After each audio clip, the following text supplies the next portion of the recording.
Cette série est consacrée au rapport des philosophes et de la Bible pendant la période qu'on appelle la modernité, c'est-à-dire l'âge classique au sens large, disons entre le XVIe et le XVIIIe siècle, jusqu'à la période des Lumières. Alors pourquoi spécialement à cette époque? On pourrait penser que la Bible a surtout une influence sur la philosophie pendant le Moyen-Âge, à l'époque où la plupart des philosophes étaient en même temps des théologiens. Mais justement, ce qui va se passer au moment de la naissance de la modernité, c'est un certain nombre d'événements qui vont profondément transformer les rapports entre Bible et philosophie, entre le texte de l'Écriture sainte et ceux qui construisent des systèmes philosophiques comme Descartes, Leibniz ou Spinoza.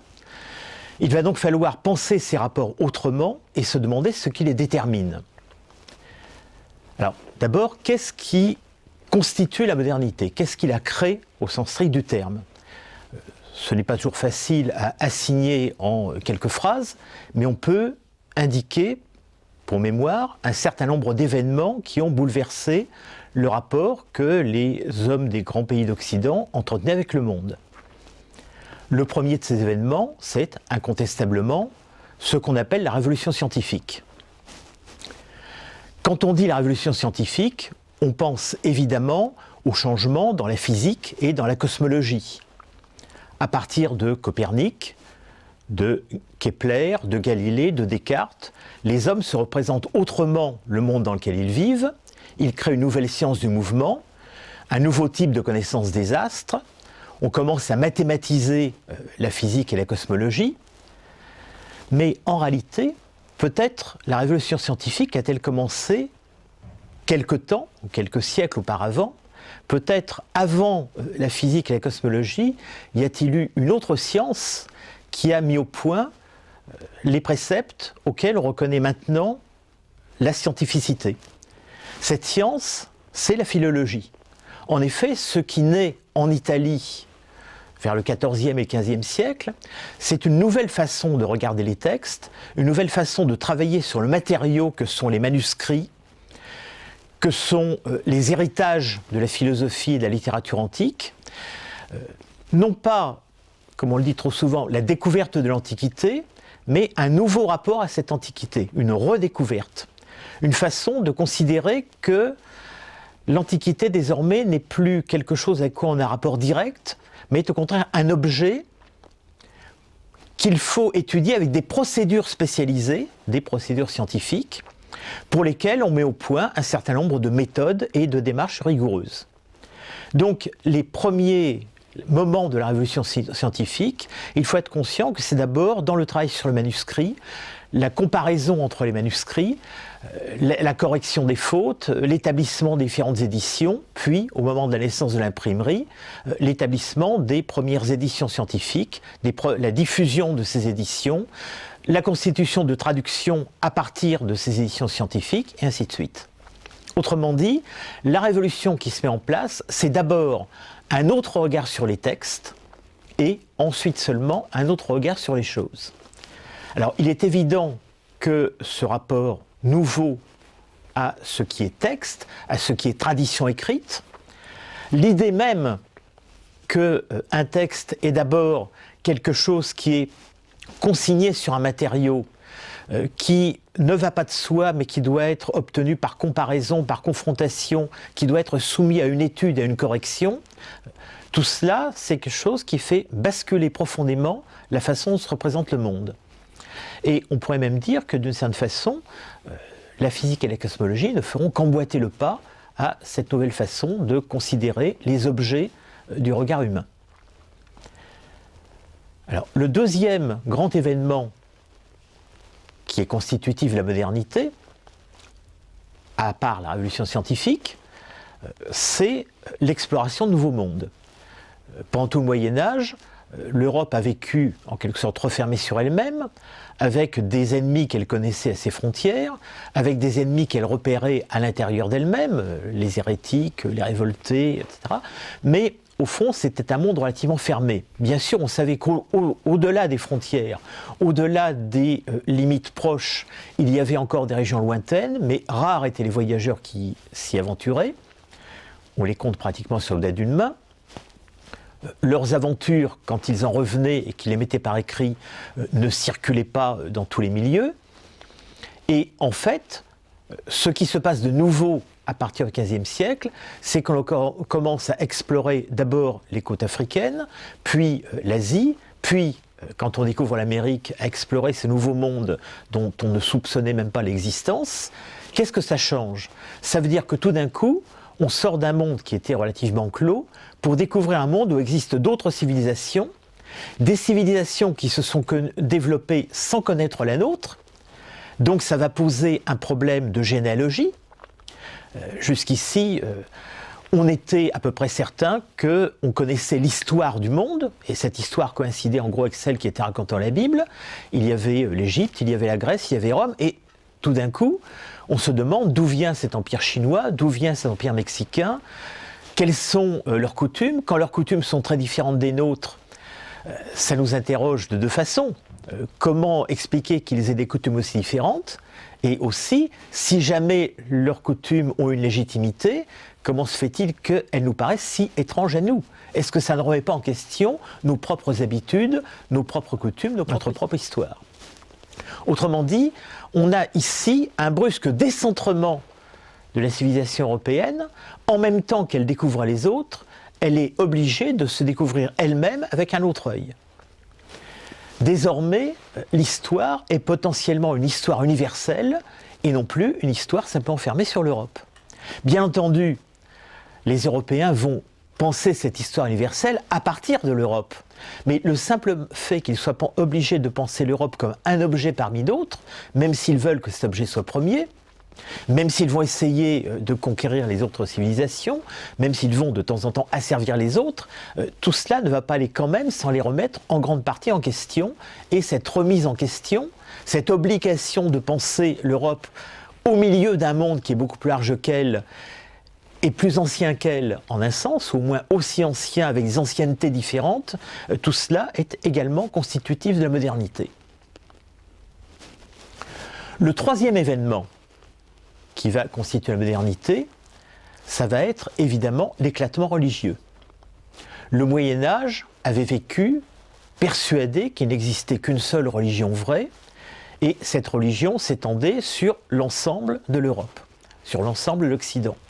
Bien sûr, il existait aux extrémités de l'Europe des païens, des musulmans, à l'intérieur des juifs, des hétérodoxes, des hérétiques, mais ils étaient toujours pensés comme des exceptions, comme des limites, comme de la périphérie. Même au moment où il y avait des controverses à l'intérieur de l'Église chrétienne, même dans les pires moments où il y avait un schisme, et parfois même deux papes, ou un pape et un antipape en même temps, nul ne doutait qu'en réalité il y avait une profonde unité de cette Église. Or, qu'est-ce qui se passe à partir de Luther, et que Luther n'avait sans doute pas prévu? C'est que, d'une part, toute une partie de l'Europe passe du côté de la réforme, et d'autre part, qu'une autre partie reste dans l'ancien christianisme qui devient justement un morceau du christianisme, qui devient ce qu'on appellera le catholicisme. En un sens, si la réforme avait triomphé partout, au fond, il y aurait eu moins de problèmes, puisqu'on serait resté dans un christianisme uni avec une seule religion. À partir du XVIe siècle, et surtout à partir du milieu et plus encore de la fin du XVIe siècle, les Européens se rendent compte qu'ils vivent désormais dans un monde qui est éclaté entre plusieurs confessions, dont apparemment aucune ne disparaîtra. Aucune ne sera absorbée par les autres. Ils doivent donc maintenant vivre dans un monde perpétuellement divisé religieusement. Qu'est-ce que ça veut dire divisé religieusement?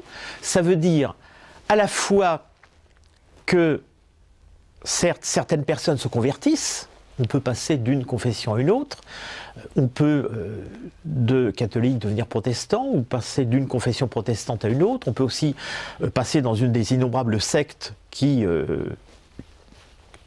se développe dans les marges du protestantisme, mais surtout chacune de ces confessions acquiert une certaine stabilité avec ses institutions ecclésiastiques, avec sa théologie, avec ses universités, c'est-à-dire que pour plusieurs siècles, l'Europe va apparaître comme divisée entre autant d'Europe, autant de confessions avec des visages particuliers, avec certes un héritage religieux commun, mais un héritage religieux interprété diversement, multiplié à la fois dans ses références et dans son histoire, des confessions qui ont chacune leur martyr, et des martyrs qui n'ont pas été martyrisés par les autres religions de l'extérieur, mais qui ont été martyrisés parfois par d'autres chrétiens.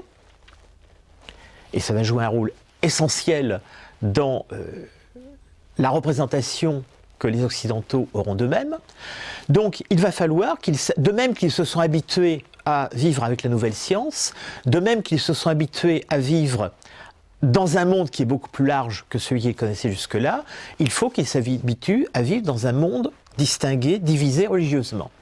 Et bien entendu, on pourrait dire, mais la plupart des habitants de cette Europe moderne ne font pas de science, la plupart d'entre eux naissent et vivent dans une religion unique, ceux qui se convertissent à partir d'une certaine date sont relativement peu nombreux, et la plupart d'entre eux ne vont pas en Amérique ou en Asie. Mais néanmoins, même ceux qui n'ont pas de pratique scientifique, même ceux qui ne voyagent pas, même ceux qui ne se convertissent plus, tout cela sont immergés dans les représentations qui sont liées à ces nouveautés, en un sens terrifiantes, en un sens bouleversantes. Donc personne n'est à l'abri de ces profonds remaniements qui vont peu à peu constituer la modernité. Est-ce qu'il y a encore d'autres événements qui jouent un rôle dans le bouleversement à quoi nous reconnaissons l'époque moderne ? Oui, bien sûr, il y a évidemment des bouleversements économiques, la diffusion beaucoup plus large des rapports marchands et le reflet, la réfraction de ces bouleversements économiques à l'intérieur du monde juridique. C'est à ce moment-là qu'on peut voir naître ce qu'on appelle, ou qu'on peut voir se développer, ce qu'on appelle l'individualisme juridique. C'est à ce moment-là que naissent les premières philosophies centrées sur le sujet du droit.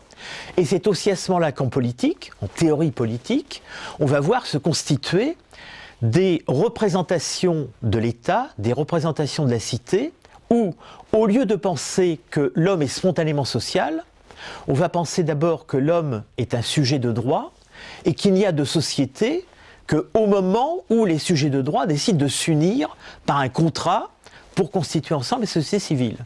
Autrement dit, c'est le moment où on va commencer à penser la politique sous les catégories du droit privé, ce qui est un remaniement tout à fait extraordinaire de la façon dont on pense comment les hommes vivent ensemble. Bien entendu, cette conception de l'individu comme sujet de droit, cette conceptualité liée à état de nature, sujet, souveraineté par le contrat social, etc., tout cela met beaucoup de temps à s'imposer et ne s'impose pas à tout le monde.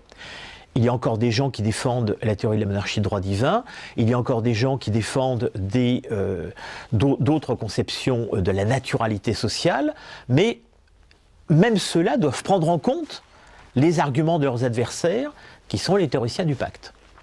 Donc voilà un quatrième bouleversement économique, juridique, politique, et pendant qu'on y est, on peut en compter un cinquième. C'est le moment où achèvent de se constituer et de se fortifier les grandes monarchies nationales, les États nationaux, c'est-à-dire que, alors qu'au Moyen-Âge, on croyait encore, ou on faisait semblant de croire, à la double fiction de la papauté et de l'Empire. Je parle de fiction parce que, bien entendu, même si l'Empire, le Saint-Empire romain germanique et la papauté existaient réellement, elles avaient déjà perdu une grande partie de leur autorité sur la plupart des monarchies nationales, sur la France, sur l'Angleterre, sur d'autres pays. Mais à partir du XVIe siècle, on voit ces États affirmer de plus en plus qu'ils ont des souverains, que ces souverains ne doivent rien à personne, que la souveraineté du roi de France ou d'Angleterre consiste d'abord dans le droit de donner et de casser la loi, sans en référer à personne, sans en référer à un unique empereur d'Occident, sans en référer non plus à une autorité temporelle qui serait celle du pape. Même si on reconnaît l'autorité spirituelle du pape chez les catholiques, les souverains occidentaux ont de plus en plus tendance à affirmer leur autorité et à s'affranchir de la sienne. Donc voilà l'ensemble il faudra ajouter encore l'ensemble des constituants de la modernité. La philosophie nouvelle va se développer dans ce cadre. Elle va essayer de penser ce que c'est que l'individu, ce que c'est que le raisonnement individuel, ce que c'est que le droit du contrat social ou le droit des individus. Tout cela va constituer un cadre nouveau, non seulement pour l'épistémologie ou pour la théorie du droit et de la politique, mais aussi par répercussion pour la métaphysique, puisque de toutes les parties de la métaphysique, de toutes les parties de la philosophie, la métaphysique est probablement celle qui est le plus sensible au changement extérieur. Elle donne l'impression illusoire d'être la partie la plus interne de la philosophie. En réalité, elle est celle qui, grâce au relais que constituent les autres parties de la philosophie, elle est celle qui ressent le plus les bouleversements qui constituent les époques dans lesquelles les philosophes constituent leur système. Donc penser la philosophie de ces 3 siècles, ça va être penser la façon dont ils répercutent à l'intérieur de leur système tous ces éléments constitutifs de la modernité. Maintenant, il va falloir se demander en quoi la Bible elle-même, qui prétend être un document intemporel, qui prétend être un document extraordinaire en ce sens qu'il ne serait pas lié aux aléas de l'histoire, en quoi la Bible elle-même est soumise, dans sa réception, dans sa réécriture, dans son interprétation, à tous ces éléments qui, pour elle aussi, constituent l'avènement d'une nouvelle époque.